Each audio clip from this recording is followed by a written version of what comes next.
pouvoir bien maîtriser tes émotions, la première chose à laquelle tu dois accorder un grand temps et une grande insistance, c'est ton système. Quel est ton système de trading? Avec quel système est-ce que tu travailles? Quand j'ai commencé le trading, moi j'ai d'abord subi 2 années de galère. Je ne dirais pas que je galérais financièrement. Ce n'est pas de ce type de galère-là que je parle parce que j'étais dans des conditions où j'avais quand même un toit sur ma tête. J'avais de la nourriture au moins une fois dans la journée. J'avais de l'eau.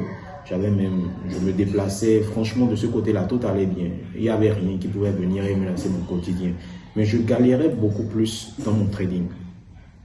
Donc, avec le temps, j'ai remarqué que ce n'était pas réellement le fait que j'étais pas bon dans le métier parce que j'arrivais à analyser, j'arrivais à anticiper les graphiques. J'avais plutôt un fort taux de réussite en termes de prédiction, mais je n'arrivais pas forcément à convertir cette prédiction-là en argent. Donc, à un certain moment, j'ai commencé par me poser beaucoup de questions par rapport à ce fait-là et à force de réfléchir et au fil des années, j'ai commencé par trouver beaucoup de raisons aussi qui expliquaient cet état de choses-là. Une astuce qui m'a beaucoup aidé, moi, à contrôler mes biais cognitifs, c'est d'abord cet aspect-là de se séparer des graphiques. La plupart des gens pensent que pour bien tirer profit du métier de trader, ou bien pour bien exercer le métier de trader, il faut qu'il soit sur les marchés tout le temps, 24 heures sur 24. Le métier n'est pas un boulot comme le métier de trading n'est pas un boulot comme les autres où quand tu veux plus de résultats, tu dois forcément ou bien même tout simplement travailler 2 fois plus. Il ne faut pas se laisser aller à ce jeu-là en trading. Bien au contraire.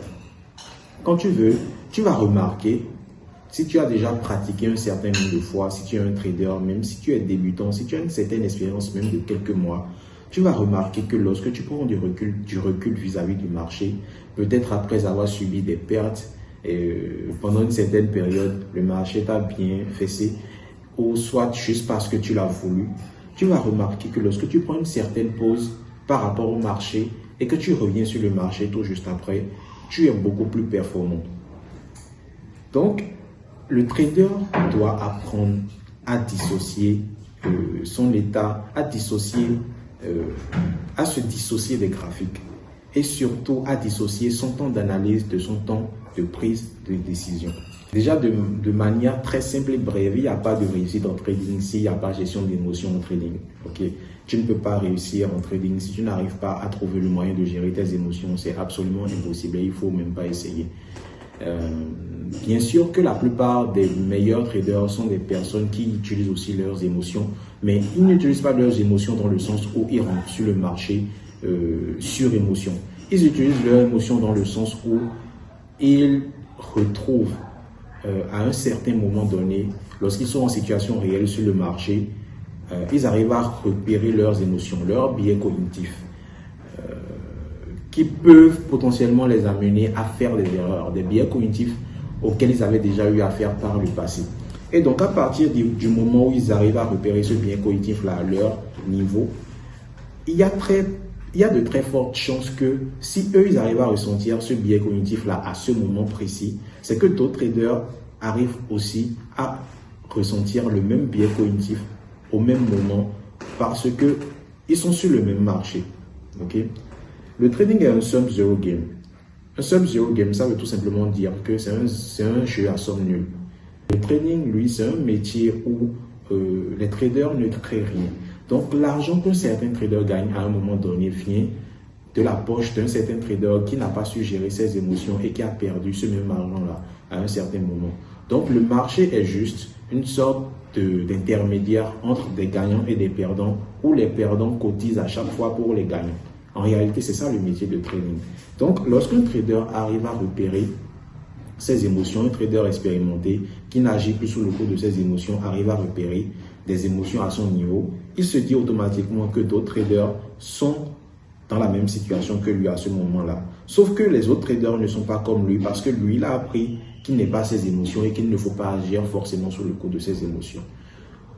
Donc, si c'est ce qui amène la célèbre phrase qui dit souvent que lorsque tout le monde est full vendeur, lorsque tout le monde est euphorique ou bien lorsque tout le monde est en panique, Bon, lorsque tout le monde est full acheteur, lorsque tout le monde est euphorique, lorsque tout le monde dit que ça va exploser et tout ça, à ce moment-là, c'est à ce moment-là que toi, tu dois commencer par te dire que ouais, je veux vendre. Et ça m'est déjà arrivé plusieurs fois. J'ai connu le cas avec l'euro en 2022 où un ami trader et moi, on était dans ma chambre, chez moi, et on a anticipé la chute de l'euro avant tout le monde. Nous, on ne savait même pas ce qui se passait. C'est juste que sur les graphiques, on voyait l'euro. Tout le monde disait que l'euro était super, mais nous, on disait que l'euro allait se casser la gueule.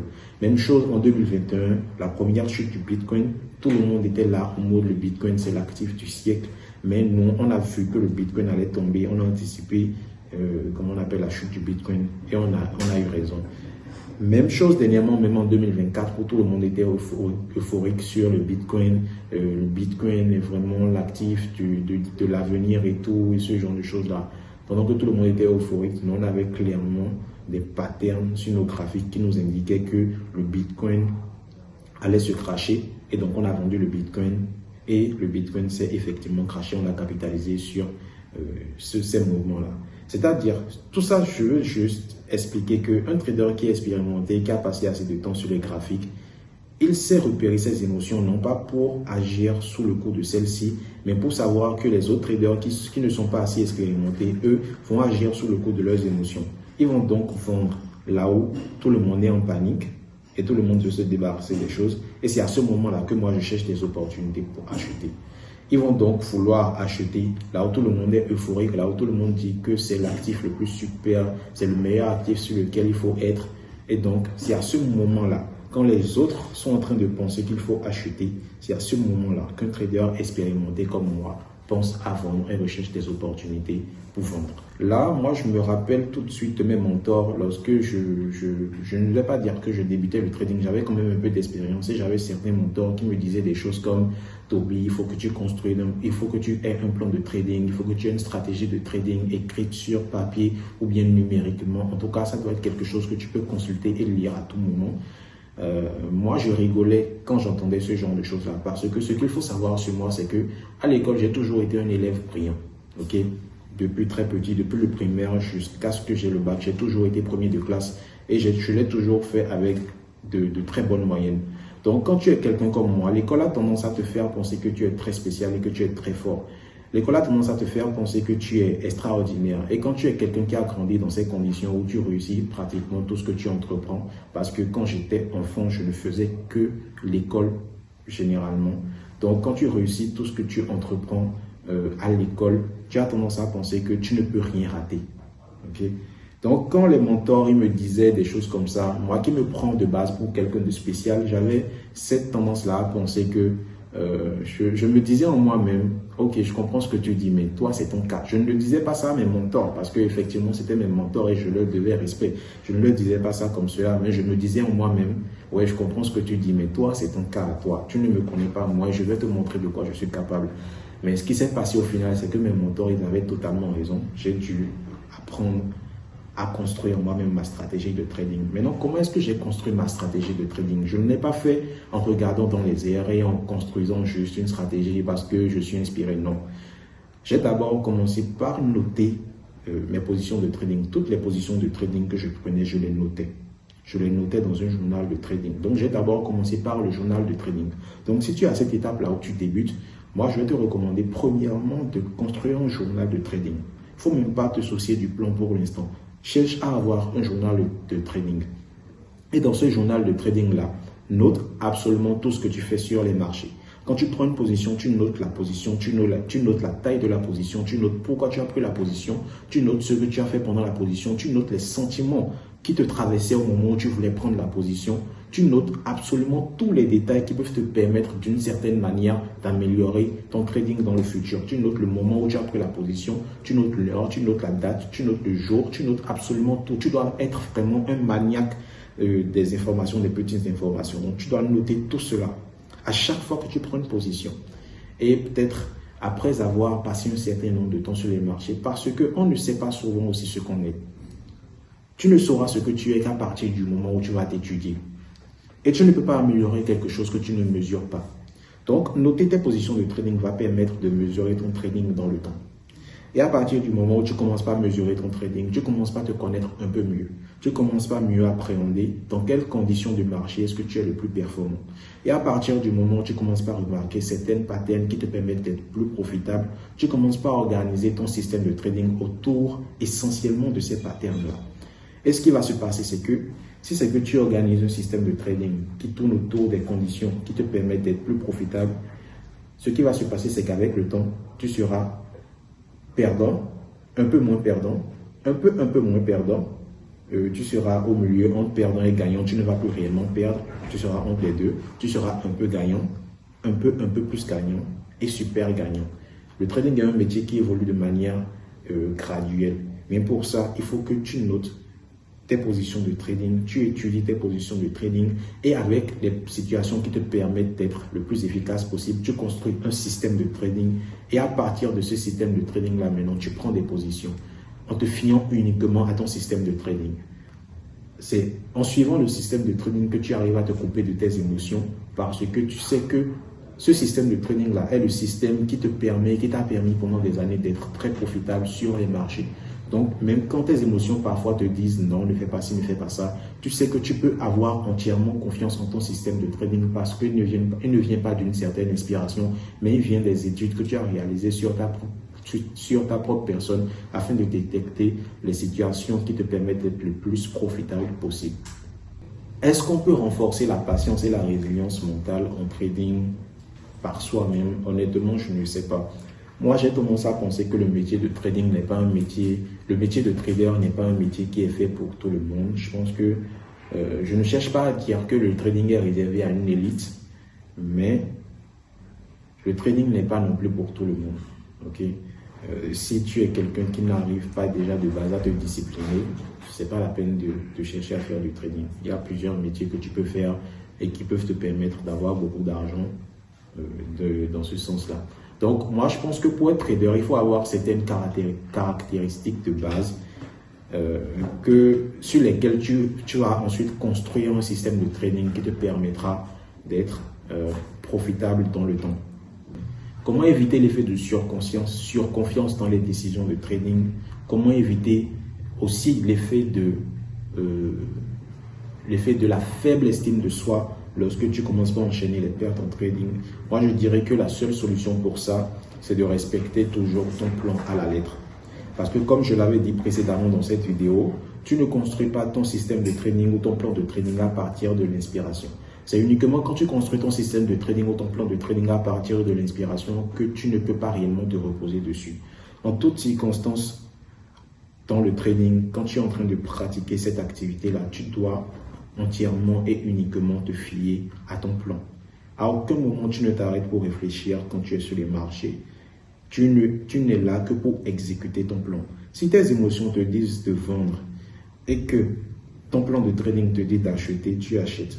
Si ton plan de trading te dit de rester dans la position et tes émotions te disent de quitter la position, tu restes dans la position. Si ton plan de trading te dit de quitter la position et tes émotions te disent de rester dans la position, tu quittes la position, tout simplement. Donc, moi, je pense que si tu suis ton plan de trading à la lettre et que si tu restes assez discipliné, c'est d'ailleurs pour ça que je dis que le métier de trading n'est pas quelque chose que tout le monde peut faire. Si tu restes assez discipliné dans ton trading, si tu peux rester assez discipliné, tu suis ton plan de trading à la lettre et naturellement, normalement, tu devrais passer les périodes de perte qui t'amènent à penser et à avoir une très faible estime de toi et des périodes de gain qui t'amènent à penser et à avoir une très forte estime de toi. Tu devrais les passer naturellement sans qu'il n'ait réellement trop d'impact sur ton trading parce que tu ne peux pas totalement effacer les impacts de ces périodes-là dans ton trading. Ça va forcément se ressentir, mais si tu restes fixé et figé à ton plan de trading, il n'y a absolument aucune raison pour que tu ne passes pas ces périodes-là haut la main. Le FOMO, Fear of Missing Opportunities, c'est un fléau qui mine absolument tous les traders. À un moment donné, si tu commences ta carrière de trading, tu auras ce truc en fait qu'on appelle le FOMO. C'est le fait d'avoir peur de rater des opportunités. Quand tu as peur de rater des opportunités, ce dont tu dois te rappeler, c'est que les opportunités, il y en aura tout le temps. On est sur les marchés financiers, on est sur les marchés boursiers et peut-être même pas seulement sur les marchés financiers. Dans tout domaine dans la vie, il y aura toujours des opportunités. Donc, rater une opportunité n'est pas forcément grave. Il ne faut pas te concentrer sur forcément juste une seule opportunité et te dire que oui, c'est la seule opportunité qui va me permettre de sortir de la galère et ce genre de choses-là. Avec ce genre de mentalité-là, tu n'iras pas vraiment très loin en trading, ok? Il faut avoir l'esprit d'abondance, te dire constamment qu'il y aura toujours des opportunités. Une opportunité n'est qu'une opportunité, ok? Tu dois juste faire ton boulot. Lorsqu'une opportunité se présente, tu capitalises dessus, tu fais ce qu'il y a à faire. Si c'est que tu perds de l'argent, ce n'est pas grave tant que tu suis ton plan de trading. Si c'est que tu gagnes de l'argent, c'est ok. Il n'y a pas de quoi en faire tout un plan non plus. Tu as juste suivi ton plan, tu as eu une opportunité, tu en as profité. Ok? Donc, évite le FOMO, tout simplement. Dis-toi juste que les opportunités, il y en aura toujours sur le marché. Ce n'est pas la peine de te focaliser sur une seule opportunité, de te dire que si tu ne rates pas si tu ne profites pas de cette opportunité-là, ta vie est finie, ou soit ta carrière de trader est finie. Je te garantis que c'est pas du tout ça en fait. Ok, si tu as regardé la vidéo jusqu'à présent, c'est que quelque part tu as apprécié le message. Alors n'oublie pas de liker la vidéo, partage la vidéo à l'une de tes connaissances, nouvellement peut-être trader, que tu penses que cela peut aider. Abonne-toi et active la cloche de notification si les domaines du trading, de l'investissement ou des finances sont des domaines qui t'intéressent et qui te passionnent. Et en ce qui me concerne, je te remercie de m'avoir donné ton attention jusqu'à présent et je te dis à la prochaine vidéo mon ami. Peace. Ok.